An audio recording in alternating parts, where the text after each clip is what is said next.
All right. Welcome to the very last talk at DerbyCon. Appreciate you all coming out, sticking around.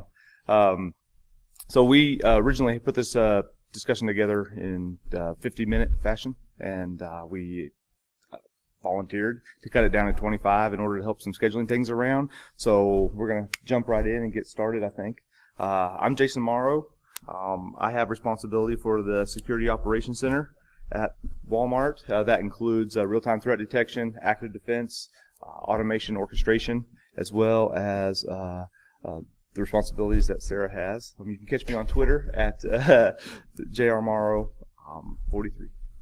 Hi, my name is Sara Leal. I'm one of the senior managers in the Security Operations Center. I have responsibility for the SIEM engineering team and the SOC data analytics team. I'm also responsible for helping lead the effort where we implemented an internal MSP in our mergers and acquisitions here at Walmart for our internal customers. So before we get too far, let me give you our disclaimer. The following views and opinions and statements are our own and may or may not be that of our employer. So you've probably seen our Walmart booth. If you haven't, you totally missed it. It's like a 25,000 foot banner stuck on the second floor. But one of the two questions that we get often is, who are you and what are you guys doing here? So let's talk a little bit about who we are real quick, and then we'll get into the meat of our discussion. So Walmart has approximately about 265 million customers across our 11,000 stores each week.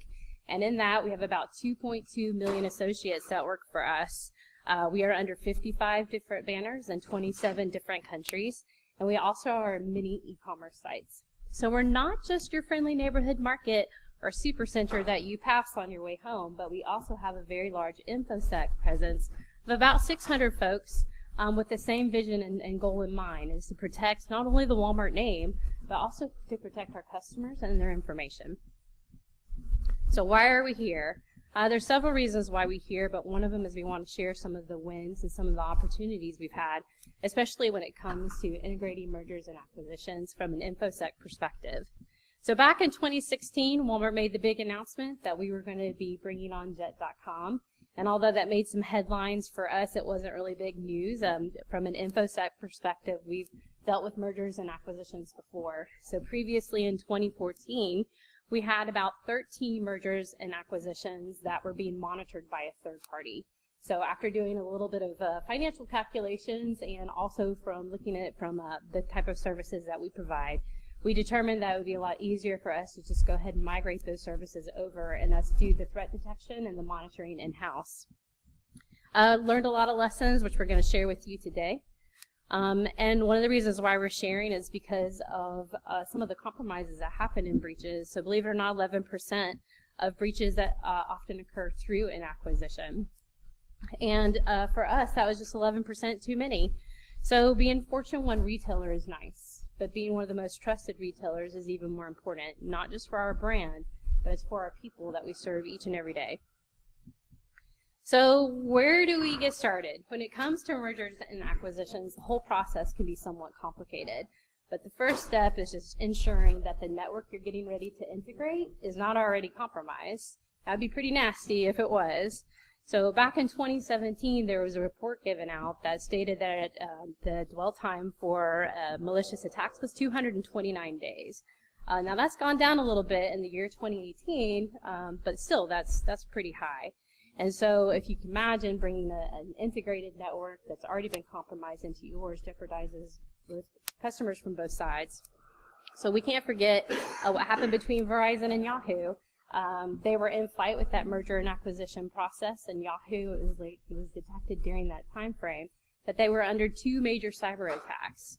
Now all that benefited Verizon a little bit because they got a nice little $350 million discount with that. It could have positioned Verizon in a bad way. So that's something that we definitely want to avoid. So the rule of thumb here is a clean network is a happy network. All right, so I'm going to digress for just a moment and just say that I'm a huge wrestling fan, and I'm not afraid to admit that. And there can be a lot of comparisons between the world of wrestling and the merger and acquisition process. So case in point, this past year, in March, I believe, was dubbed one of the most epic Royal Rumbles in the history of World Wrestling, and Titus O'Neil finally got invited to participate in the Royal Rumble, and he, well, kind of missed the ring. He tripped, fell, and slid right underneath it. And that was dubbed one of the most epic failures of an entrance for the world of wrestling. So when it comes to wrestling, you can't let failure be your finishing move.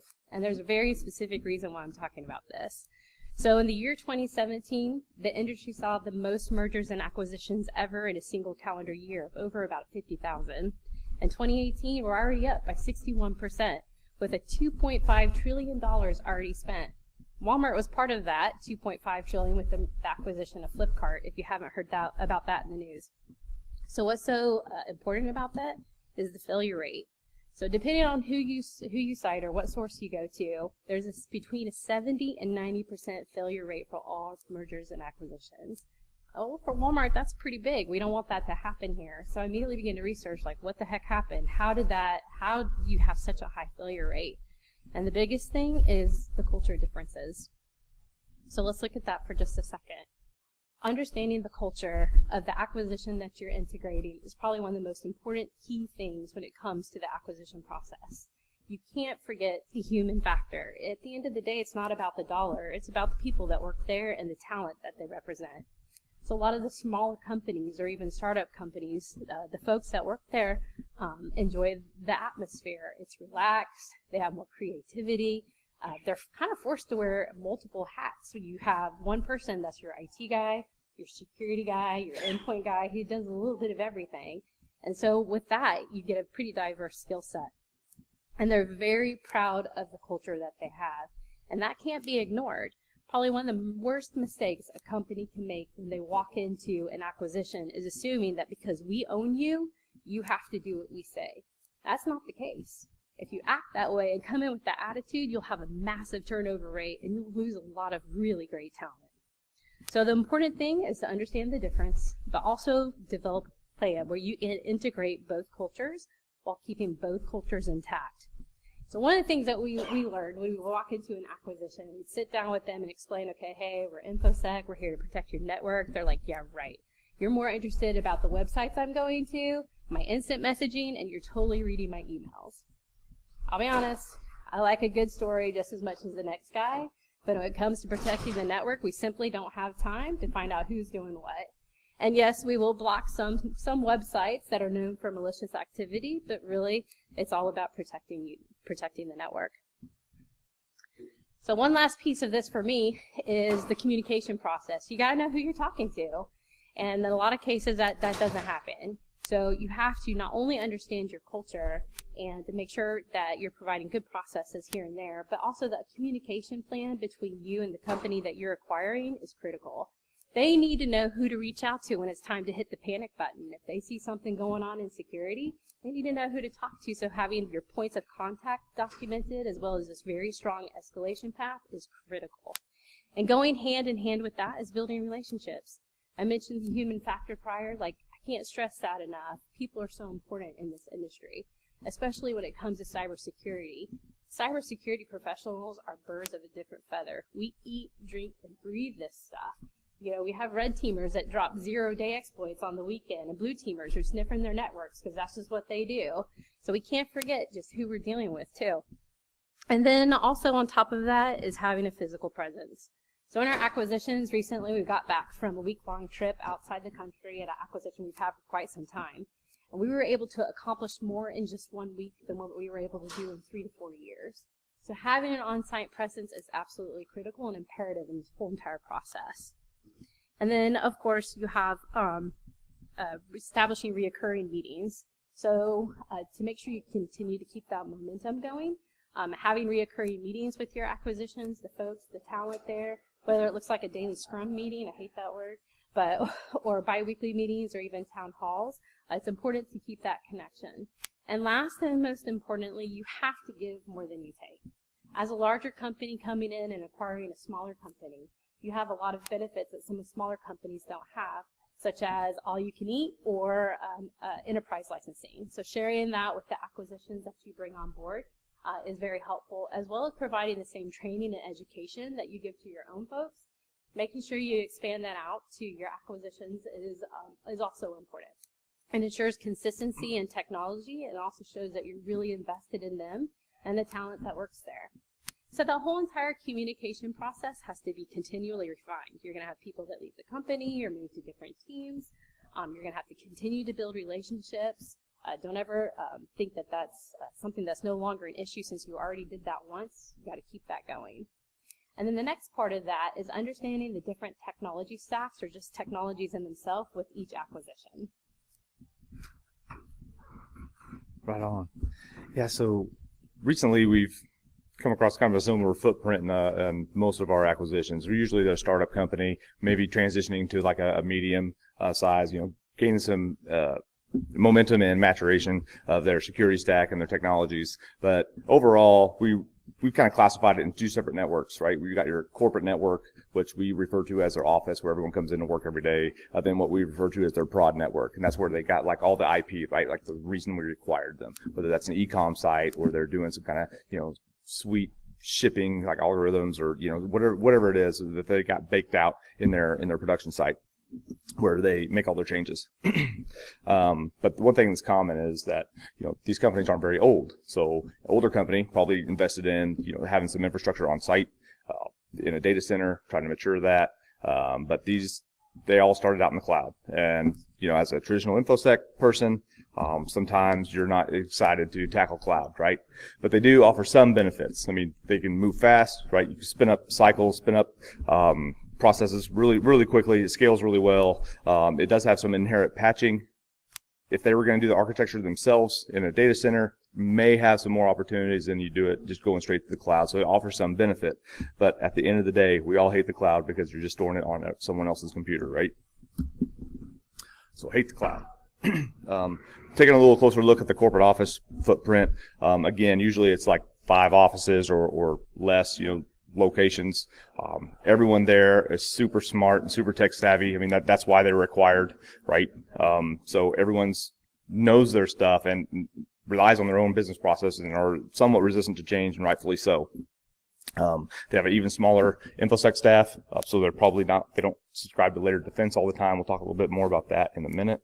The word that you hear a lot is user experience. You can't change the user experience. We kind of flip that around, and we want to make sure that we don't help the adversary experience right at the same time.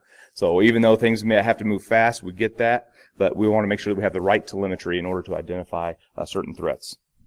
So they don't really focus on detective controls or have any when we first walk in, and no one's really taking a look at the logs. Moving over to the prod environment, again, all hosted out in the cloud. Which is, you can tackle that, right? The cloud companies are getting better at offering certain security controls inherently. However, one thing that doesn't sell cloud infrastructure is security logging into a SIEM. That process is still painstakingly hard, and there's a lot of custom development that has to go into it. So when you have your own company and you're working on one vendor in order to get that straightened out, to give you the telemetry and visibility that you need to what's happening on the network, that's hard. When you acquire 10 companies and they're using 8 different cloud vendors, then that's terrible. And working through that can present a lot of challenges. There's a lot of ways that you can work through those things, and we're happy to talk about that after the conference. But in the essence of time here, we're going to move ahead. So what you want to do is, when you start talking to them, because you really don't have a great idea of maybe what all the intricacies and controls and layers that they have in place on their networks. So you want to, maybe take a look at their standards and policies, or you take a look at, some cloud services or license agreements that they have, or want to ask questions about their tech breakout. However, what you typically see is they don't have any of that stuff. They're trying to move fast, right? And rightfully so. They want to beat their competitors to market, and in order to do that, some of the things that are skilled based in operations just don't come to fruition. So kind of what we did was, this is out on my GitHub page, and it's super technical. It's like a spreadsheet. No macros enabled. I promise. So what we did was we sent just a simple product type sheet to them and said, hey, help me understand if you have any of these products deployed in your environment, because we'd love to collect logs from them into the SOC, right? It's typical products that a SOC would want to ingest in order to improve detection rates on networks. And we got 0 responses, and we couldn't really understand why. And I think it's because we work in InfoSec every day, right? So we have like a lens on that just has an inherent understanding of why these things are important and, what technologies or what vendor examples would go with a product type. So after a while, I went ahead and added the right side to this list and said, okay, I'm looking for, these specific tools if you have those. So then response dropped up or ramped up dramatically. People could connect the dots. Oh yeah, I've got that. I didn't realize that that's what that was. And so to Sarah's point, really driving home that communication makes things a lot easier. So you walk out of there with like an initial list. You can get started in ingesting logs into your SOC. But you have to remember the rules of engagement. There's no magic here. There's no magician in the background making everything happen. You have to give more than you can take. So if, in a particular example, a customer on their risk register was very high to monitor outbound SQL injection from their internal network, I try to wrap my head around that and understand it. But you know what? I had the capability to provide that telemetry back to them, and when that occurred, so we didn't ask questions, we just moved forward putting it in place. And once you work with them and give them a little bit of things that are concerning to them, you get a lot more traction in the long run. You got to have that give attitude. So we have a lot of work to do. We have a list of technologies. We got to get them all integrated. A lot of times you'll find that they don't have the controls in place that you would recommend for an enterprise type network. So we need to cover a lot of ground with a small lift. If there's just a way we could do that, that would be very advantageous. What is something that we could leverage? Now I love the cloud, right? Because now you can go through there and say, hey, we can do like a cloud-based proxy, you can DLP, CASB solutions. You can put something in place that all their traffic, ingress and egress, has to pass through and give you some kind of visibility, especially if you could use your enterprise tools like a cloud-based email filter, something that you may already have deployed. You can reroute their email through there. All of your custom rules are already in place. Puts you way ahead of the game with just a little bit of work up front. However, if you walk into a spot where, if you find yourself in a position where you don't have those enterprise licenses in place, there's still a lot you can do with just a little bit of resource work and not a lot of money. So this is a really long list, and I'd love to talk about all of them, but we're going to focus in on just a few. So if you saw any of the other Walmart talks or any talk in general here this year, or any year, disabling macros is a huge security control that you can implement with little cost as a group policy. Highly recommend disabling macros in your environment. If you have business process that relies on macro-enabled documents, then to Adam Gold's point in his presentation, maybe you can write some YARA rules to detect when a malicious document comes inbound to your network that's macro-enabled. So don't introduce new macro-enabled documents into your network. I highlighted AV, and that's probably going to get a lot of questions. But AV companies are still. It still detects the commodity stuff and gets it off your plate. Still has value in the layered defense strategy. I would rather know when something happened 2 weeks ago, because our detections are usually 2 to 3 weeks behind, right? So I would rather know something happened 3 weeks ago than not knowing it happened at all. So healthy AV environment, send those logs into your SIEM is really key for success. Don't default route to the internet. Hard to do in a mature network. You can't implement that because of reasons, lots of them. But if you have that small footprint, like a corporate office where your users are, you still have that flexibility to create change and drive change. Force internet traffic through an authenticated proxy. Do not let all your servers and all your infrastructure just default route out to the internet. Forward that stuff over to a bit bucket, collect it, and hand that over to your enterprise hunt team, because they will find a lot of bad stuff. There's still a ton of stuff that's not proxy enabled. It's an awesome control. It doesn't cost a lot of money. Perimeter change detection. That's it can be pretty obvious sometimes, right? If you have a new server that gets stood up in your DMZ that's requesting or sending new SSH connections, something bad probably happened. You might want to follow up on that and make sure infrastructure teams have a change record for that. Moving down, block unverified or uncategorized sites. So if you have a proxy out deployed in the network and you're forcing them through that cloud proxy or through a local proxy, a great control is the uncategorized or unverified networks. There's multiple categories of sites that, whether that's banking or government, so on and so forth, that proxy vendors will supply you.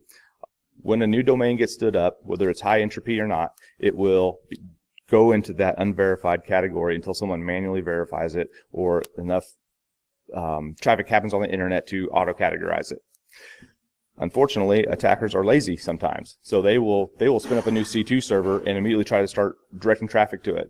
If the malware is smart enough to forward out through your proxies, that's another great control. We've seen it work time and time again. Obviously, you want to leverage least privilege access. You don't want to make it easy for, if a machine gets compromised or an account gets compromised, to traverse and have access to multiple things on the network. You want to force them to compromise multiple accounts. Enforce password complexity. Don't allow your users to have like summer 2019. I mean, all of this stuff is common sense security, right? But so many people miss it getting it implemented. Password spray attacks are quite often leveraged, and you don't want to make it easy for your adversary. Obviously, if you can't enforce two-factor authentication on your perimeter, which we also highly recommend. So now you've got some logs coming in to your SOC. What do you do next? You have to focus on continuous improvement. Continue to revisit that tech spreadsheet. Get the next batch of logs. Get more telemetry for your SOC. How can you expand your services from your SOC into your incident response and hunt teams? Maybe it's as simple as getting a VPN account or creating a jump box for them to get into the network to respond to. Spin up some sweet reports for their executives so you continue to get that buy-in. And if all else fails, call some people in this room, your friendly neighborhood Walmart red team, or your red team, and leverage your offense for defense. If you suspect that they may be susceptible to a certain type of attack, share that with your offensive friends and counterparts. See if they can compromise or exploit some vulnerabilities that you think may be there. And comparably, once you get your controls in place, call them again and validate that you are looking at the right things and stopping the majority of the attacks coming in. From an integration standpoint, this could be probably like a 2-hour talk all and on its own. So we cut a lot of this stuff out in order to meet the time limit. But when you start talking about hooking networks together and routing certain things, there's a lot of things that need to be considered. Kind of cutting to the point. Don't make those decisions on your own. Involve both the customer and your leadership, and ensure you get risk acceptance where it's appropriate. Sort of tying all this together, that's to Sarah's point. Understand the cultural differences. You don't want to run in there like a bull in a china shop and fall on your face and completely kill the operation before it gets started. Have a great communication plan with your partners. Give more than you take. See if you can leverage some cloud services, some common sense security that are free controls or otherwise in order to help protect your counterparts faster. Then focus on rinsing and repeating and doing that often. So if there's anyone left here at DerbyCon, we are the last members to present. So do you have any questions? Yes, sir.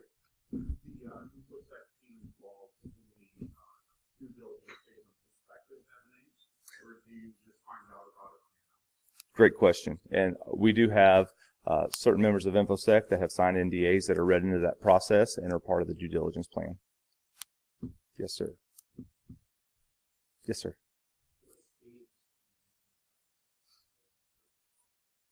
In what stage? Like the leadership team and from InfoSec, or the folks that have signed the NDA, they are involved before, like right on the front end. Like they will know when there is a consideration of purchase.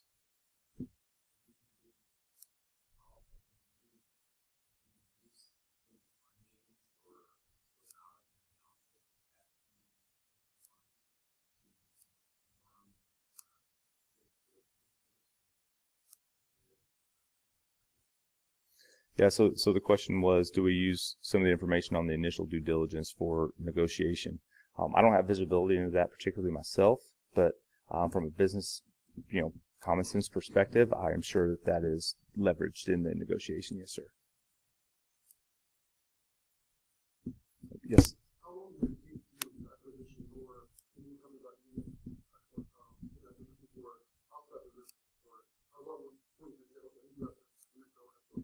Yeah, great question. Like every IT answer, it depends, right? It depends on their maturity, what common tool sets they have, or we can leverage our enterprise licenses. So sometimes we have 2 separate security operations centers at Walmart. We have our integrated network And then we have our MSP service that we provide to a lot of these acquisitions. And depending on the state of their maturity and where they're at on the integration plan, they will stay in that MSP until we can get them over into the integrated SOC. Yeah, so unfortunately, like every IT answer, it depends. Yes, sir.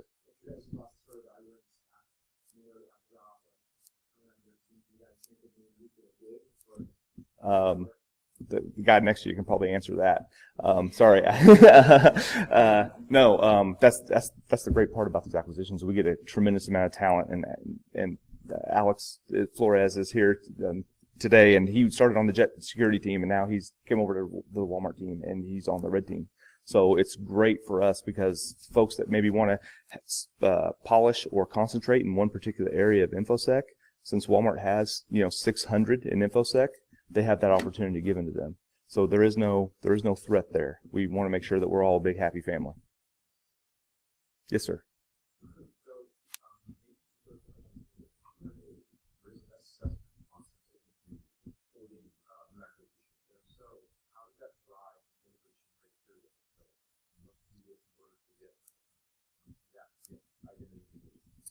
Yeah, exactly. Good question. That falls in another group. We actually have a group in our InfoSec department that is dedicated to answering those questions, and that's outside the monitoring and response group.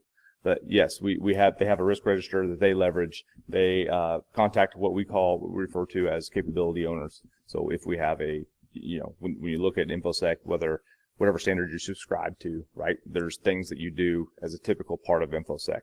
They interview them, they go in there, they determine what the maturity level is and see how we can leverage, how we can help them continue to mature in the right spots.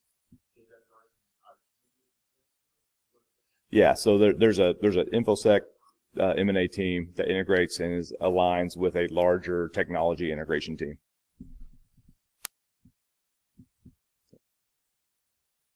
Cool. Yes, sir.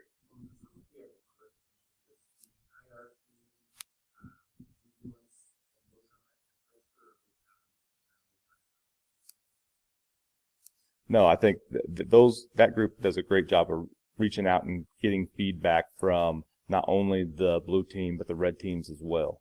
Yeah, and we certainly have influence prioritizing where certain controls get improved. Absolutely. Yep. Good question. All right. Well, with that, we've got some drones in the back. If you all are interested in getting a Walmart drone, we're going to hand those out after the talk. So, all right. Thank you all.